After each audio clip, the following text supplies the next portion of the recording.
الرحمن الرحیم ان اللہ و ملائکتہ یصلون علی النبی یا ایھا الذین آمنوا صلوا علیہ وسلموا تسلیما اللهم صل علی سیدنا محمد وعلى آل سیدنا محمد بارک وسلم اللهم صل علی سیدنا محمد وعلى آل سیدنا محمد بارک وسلم اللهم صل علی سیدنا محمد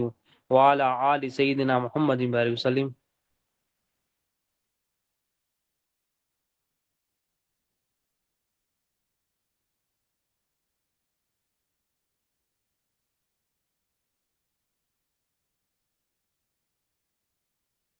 اللهم صل على سيدنا محمد وعلى ال سيدنا محمد بارك وسلم اللهم صل على سيدنا محمد وعلى ال سيدنا محمد بارك وسلم۔ اللہ تعالیٰ کا بے انتہا فضل و کرم ہے کہ اس نے ہمیں نبی کریم صلی اللہ علیہ وسلم کی امت میں پیدا فرمایا اور پیدا ہونے کا فخر عنایت فرمایا۔ الحمدللہ یہ فخر اشکی انبیاء نکلا۔ مزید برائے کرم ہوا کہ اللہ تعالیٰ نے قرآن جیسی نعمت سے سرفراز فرمایا، اولیاء اللہ کے دامن سے وابستہ کیا اور ایمان کی تجدید کے لیے ہم سب کو یہاں پر جمع فرمایا۔ نبی کریم صلی اللہ علیہ وسلم ایک مرتبہ آپ صلی اللہ علیہ وسلم نے حکم فرمایا کہ مکے میں جو ہے نا جو کانٹے ہیں وہ نہ توڑے جائے، یہاں تک کہ جو شکار ہے اس کو بھڑکایا بھی نہ جائے۔ مکہ مکرمہ کیونکہ حرمت والی جگہ ہے، پاک جگہ ہے، تو پاک رکھا جائے، زمین کے جھاڑ بھی یہاں سے نہ نکالے جائے، کانٹے نہ توڑے جائے، شکاروں کو تکلیف نہ دی جائے اور ان کو بھڑکایا نہ جائے۔ یہ نبی کریم صلی اللہ علیہ وسلم کا حکم تھا، فرمان تھا سرکار دو عالم سے۔ ایک صحابی حضرت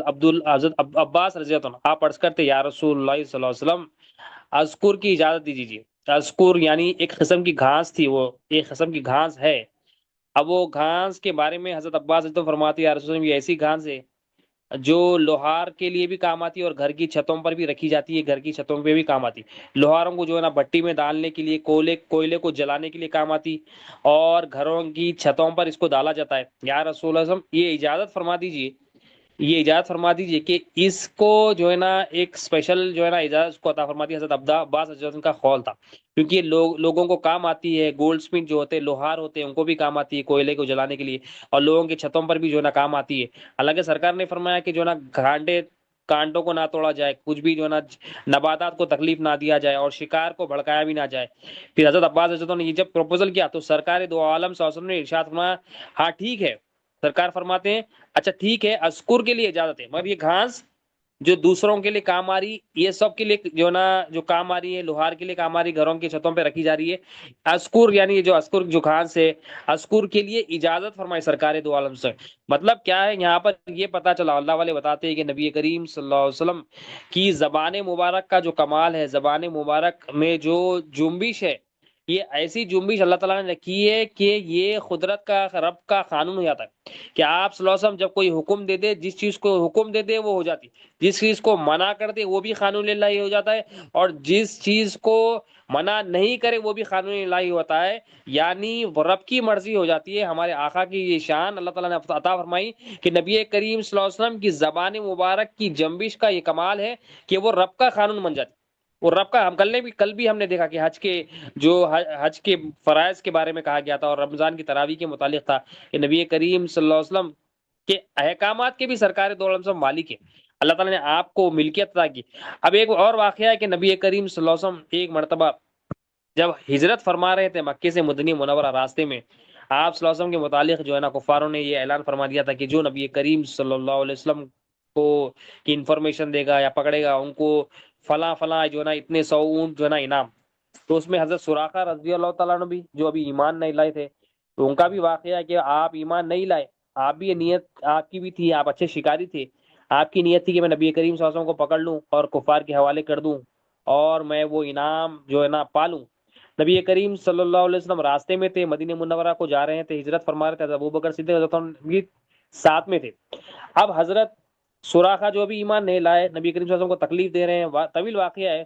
کہ گھوڑے پر سوار ہے، نبی کریم صلی اللہ علیہ وسلم کو تکلیف دینا چاہتے تھے، نبی کریم صلی اللہ علیہ وسلم کو پکڑنا چاہتے تھے، مگر نبی کریم صلی اللہ علیہ وسلم کا معجزہ وہاں پر ظاہر ہوا کہ وہ گھوڑا گھٹنوں تک اس کے پیر جو ہے نا زمین میں ڈھس گئے۔ پھر انہوں نے جو ہے نا ارادہ کیا کہ پھر جب گھوڑا نکلا تو پھر غلط ارادہ کیا، پھر وہ گھوڑے کے پیر جو ہے نا زمین میں ڈھس گئے۔ سرکار دو عالم صلی اللہ علیہ وسلم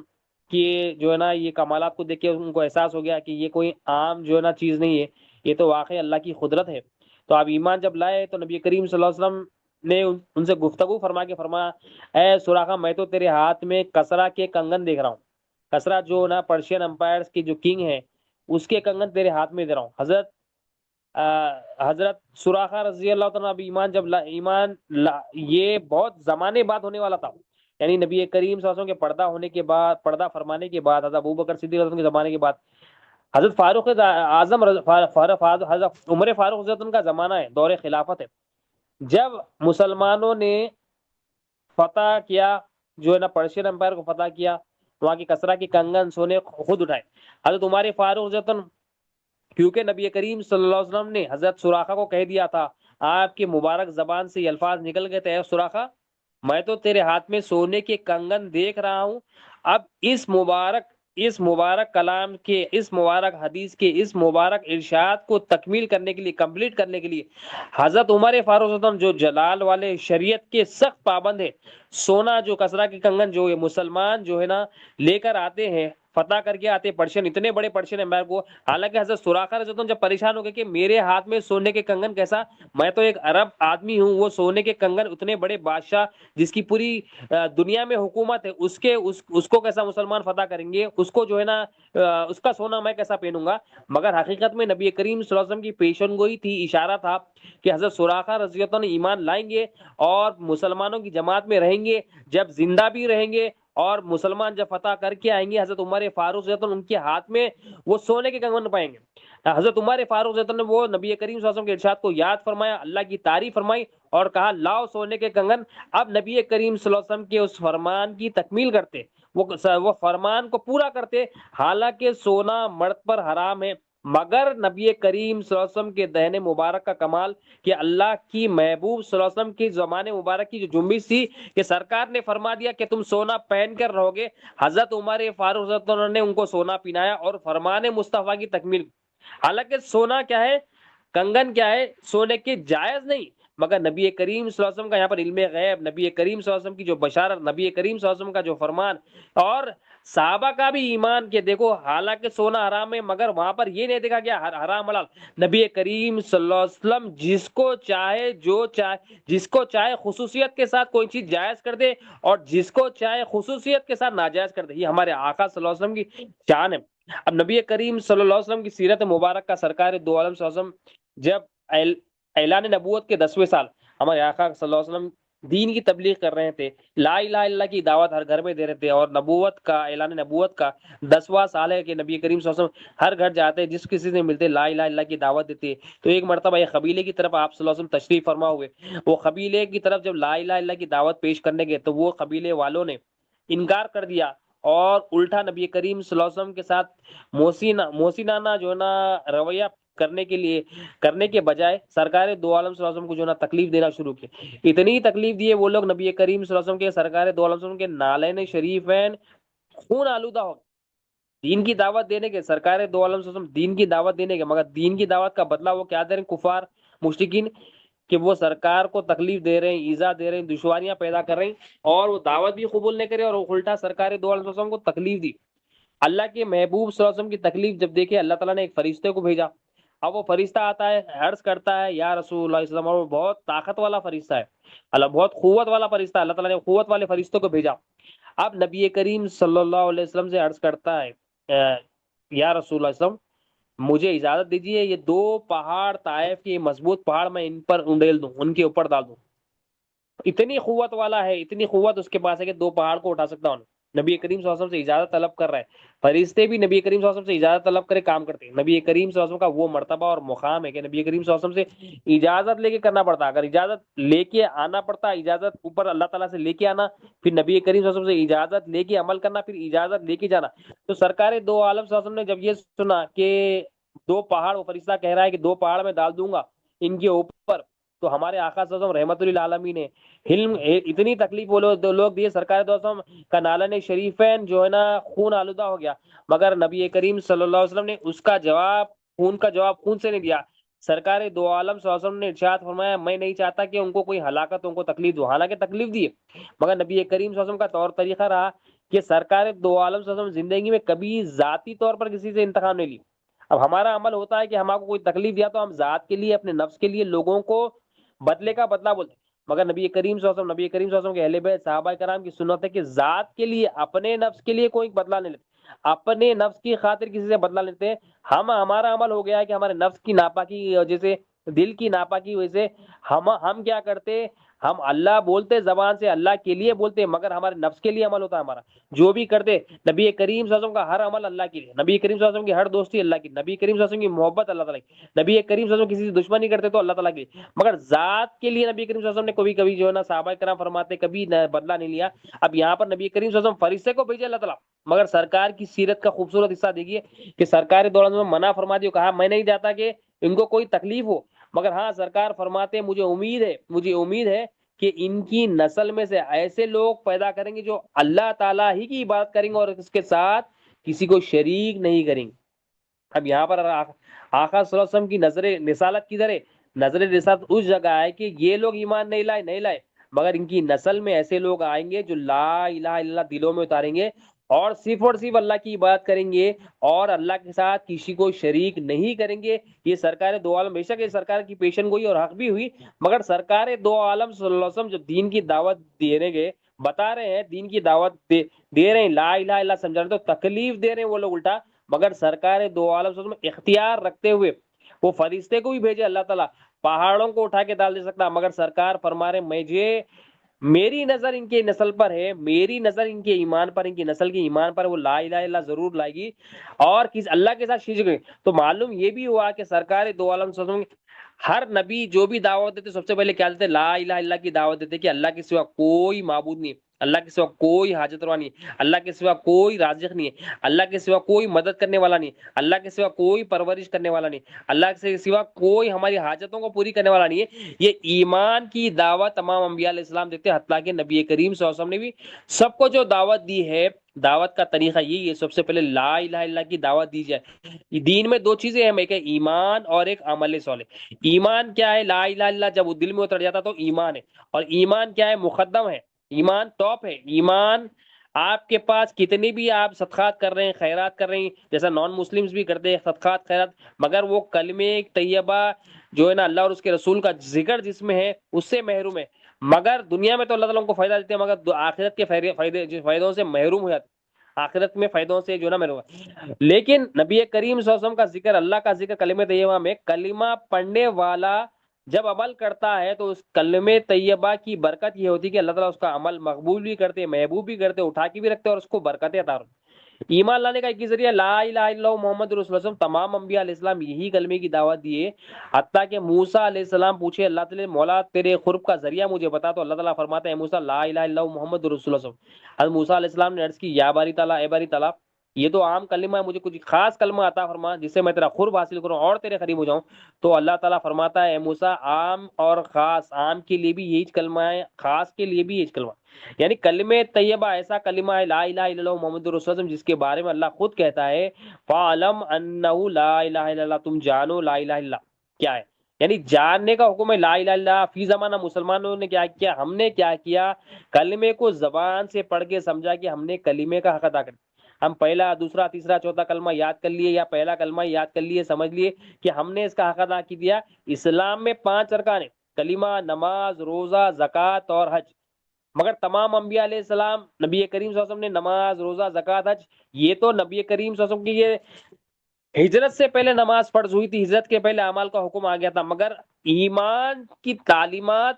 13 سال سرکار دو عالم صلی اللہ علیہ وسلم صحابہ کے قلب مبارک میں ڈالتے تھے، یعنی لا الہ الا اللہ کی تعلیم، اللہ پر یقین، اللہ ساتھ ہے یقین، اللہ دیکھ رہا ہے یقین، اللہ کفیل و کارساز ہے یقین، اللہ رازق ہے یقین، اس کو صحابہ کرام جو عربی جاننے والے ان کے دلوں میں جو علم ڈالا گیا اس کو 13 سال لگے نبی کریم صلی اللہ علیہ وسلم، ابھی عمل کچھ بھی نہیں آیا، مگر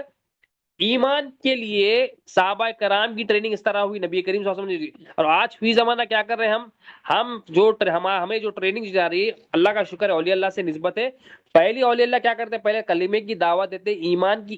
اہمیت بتاتے، ایمان کو اندر ڈالتے، کیونکہ ایمان ایسی چیز ہے جب ایمان ہی آ جاتا ہمارے اندر، جب نماز کا حکم وہ فوراً پڑھ دے، روزے کا حکم ہو فوراً کرتے، حج کا حکم آ جائے فوراً کرتے، زکوٰۃ کا حکم آ جائے فوراً کرتے. یعنی کلمے کی برکت یہ ہے، اس سے ایمان اندر آتا، اور یہ ایمان کی برکت یہ ہے کہ ایسا نور اندر پھوٹتا کہ یہ نور پورے جسم اعضاء جوارے میں پھیلتا،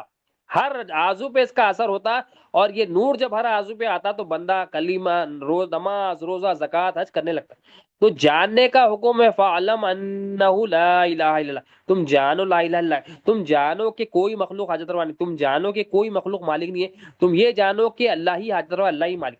تو سرکار دو عالم صلی اللہ علیہ وسلم موسیٰ علیہ السلام کے لیے بھی اللہ فرما رہا ہے، اے موسیٰ تمام کے لیے یہ کلمہ ہے. یعنی بندہ مسلمان بھی ہوتا ہے یہ کلمے کے ذریعے، مومن بھی ہوتا بندہ یہ کلمے کو جاننے کے ذریعے، اور یہ کلمے کو دیکھنے کے بعد بندہ محسن ہوتا، اور کلمے پہ عمل کرنے والا ہی متقی ہوتا ہے. یعنی کلمے کا علم بھی ہے، کلمے کو جاننا بھی ہے، کلمے کو سمجھنا بھی ہے، کلمے کو دل میں اتارنا بھی ہے، کلمے میں جو جان رہے ہیں اور جو مان رہے ہیں اس کو پھر دیکھنا بھی ہے، پھر جو دیکھ رہے ہیں اس پر عمل بھی کرنا ہے. پھر جو عمل کر لیتا اللہ تعالیٰ اس کو کیا کرتے ہیں، اس کو توحید کا تحفہ عنایت فرماتے ہیں. تو کلمہ طیبہ عام نہیں ہے، کلمہ طیبہ ہر نبی یہی دعوت دی سب سے پہلے لا الہ. صحابہ کرام کی بھی جو پاکی ہوئی ہے کلمے کے ذریعے ہوئی، ان کے خلوق کو پاک کیا گیا، ان کے جسم کو پاک کیا گیا یہ کلمے کے ذریعے. اور ہم مسلمان آج کیا کریں، کلمے کو چھوڑ کر ہر چیز سیکھ رہے ہیں. نماز کی دعوت دی جا رہی، عمل کی دعوت دی جا رہی، عمل کی دعوت نہیں دی جاتی، ایمان کی دعوت دی جاتی.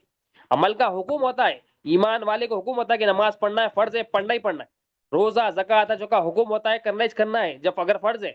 صاحب استطاعت یا صاحب انصاف، مگر کلمے سے ایمان آتا ہے، ایمان ہم کو اتارنا ہے، ایمان کی دعوت دینا ہے، اور ایمان کی دعوت اپنے نفس کو بھی دینا ہے، لوگوں کو بھی دینا ہے. تو سب سے پہلے دعوت کیا دی جاتی ہے، ایمان کی دعوت دی جاتی ہے. دین میں دو اہم چیزیں،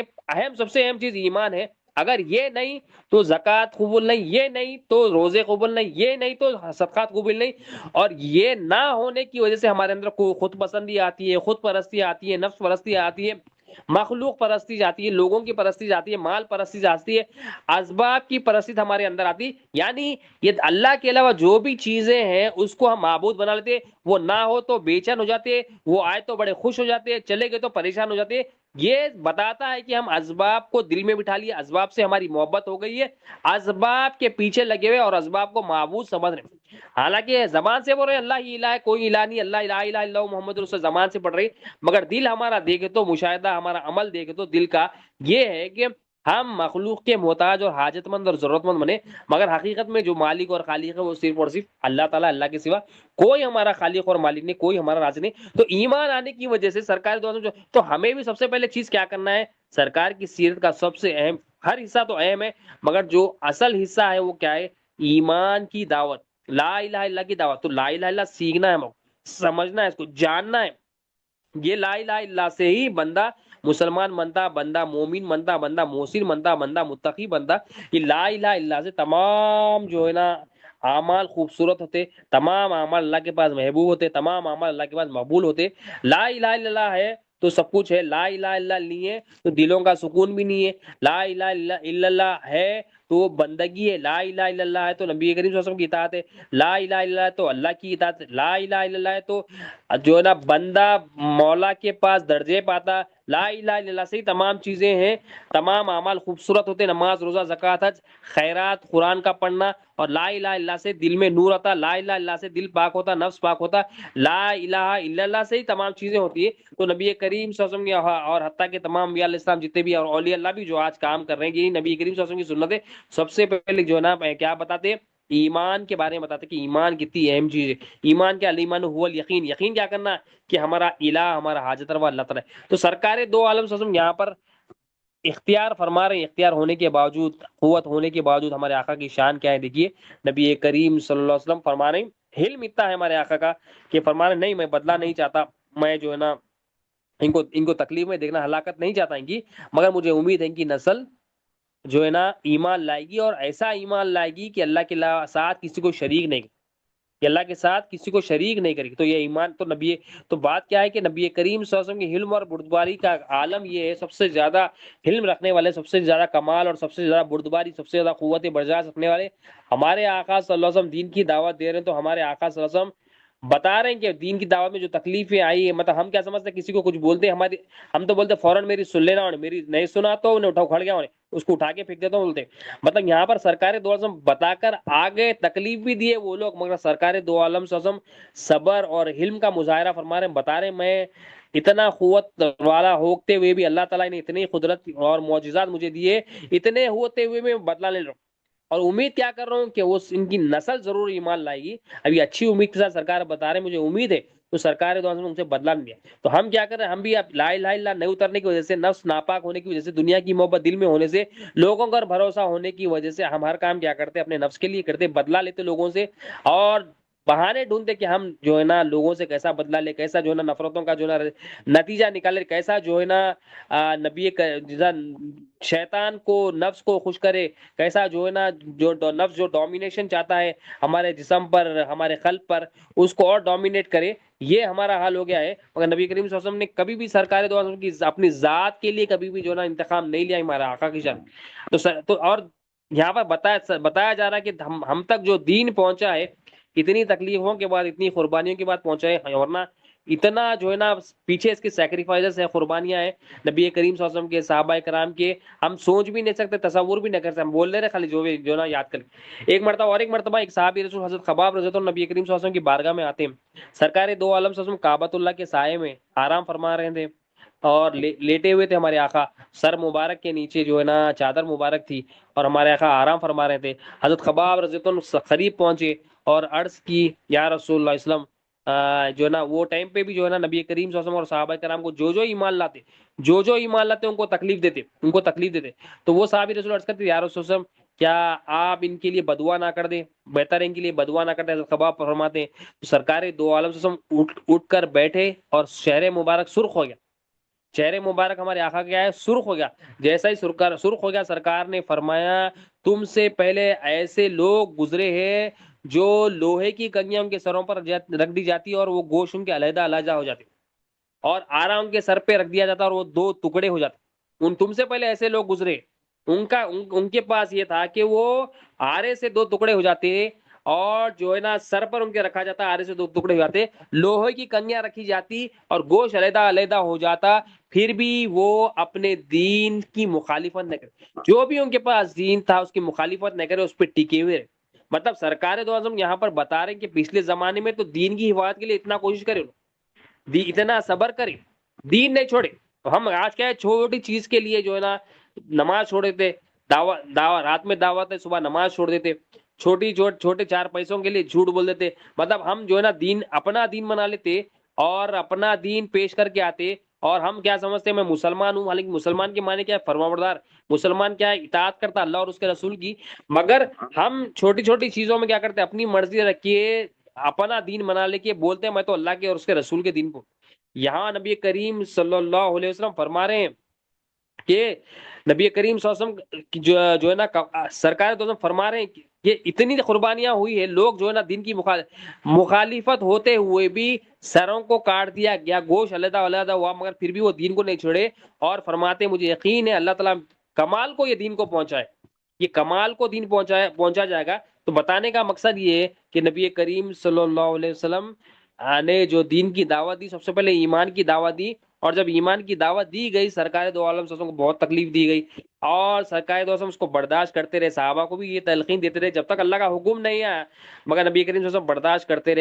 رہے. صحابہ کرام کو بھی بتا دے گا، اور صحابہ کرام میں بھی یہ سنت پیدا ہوگی کہ لوگ تکلیف دیتے ایمان جب آ جاتا ہے، شیطان، نفس، دنیا، لوگ سب پیچھے پڑے جاتے، سب پیچھے لگ جاتے ایمان. تو وہ زمانے میں تو صحابہ کرام تھے، چند لوگ مسلمان تھے، اور جب بت پرستی کرتے تھے، مگر جیسا ہی لوگ ایمان لا رہے تھے تو لوگ کیا کرے، ان کے بتوں کے خلاف ہو رہا سمجھ کے صحابہ کرام کو، نبی کریم صلی اللہ علیہ وسلم کو اذیت دینے لگے، تکلیف دینے لگے. مگر کیونکہ ان کے زبان پہ لا الہ الا اللہ تھا، صرف زبان پہ لا الہ الا اللہ تھا، ان کے دلوں میں بھی اتر گیا تھا صحابہ کرام کے سرکار کی غلامی کا ایسا مظاہرہ کرے کہ ان کو بہت تکلیف دی جاتی، کوئلے پر چت لٹایا جاتا، گلے میں رسیاں ڈال کے کھینچا جاتا، گرم گرم ریت پہ لٹایا جاتا، بے شمار تکالیف ان کو دی جاتی، مگر پھر بھی کیونکہ انہوں نے لا الہ الا اللہ سے اپنے نفس کو، قلب کو پاک کر لیا تھا، اب دنیا کی کوئی چٹان، کوئی طاقت ان کے قلب سے وہ ایمان نہیں نکال سکتی.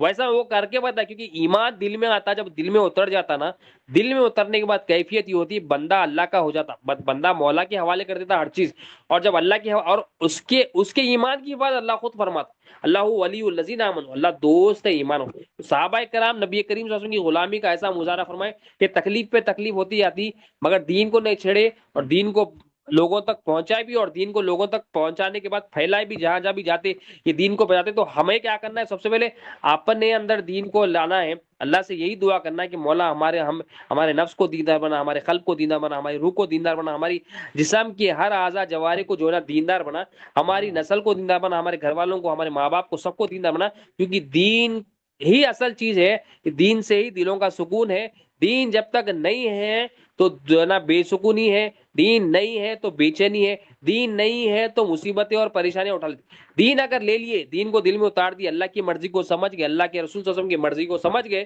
تو دلوں کا سکون اسی میں ہی ہے، سکون وہاں سے شروع ہو جاتا ہے، پریشانیاں سب ختم ہو جاتی۔ ہم کیا کرتے؟ دین کو چھوڑ کے اللہ تعالیٰ کے دین کو چھوڑ کر ہر دنیا کے ہر دین کو اپناتے، دنیا کے جو بنائے ہوئے دین ہیں ان کو اس کو اپناتے۔ اللہ کے دین میں ہی جو ہے نا سکون ہے، اللہ کی مرضی میں ہی سکون ہے، اور اللہ کے جو ہے نا منشا میں ہی، اللہ تعالیٰ کا جو منشا ہے، قانون میں ہی ہمارا سکون ہے۔ جب ہم اپنا قانون، اپنا طریقہ، اپنی چاہت، اپنی خواہشات رکھیں گے تو ہم اپنے آپ پہ ظلم کرتے اور اللہ تعالیٰ کے خلاف جاتے، اور جب اللہ کے خلاف جاتے تو ہم جو ہے نا شیطان نفس کے حوالے ہو جاتے، مصیبتیں ہم پر شروع ہو جاتی۔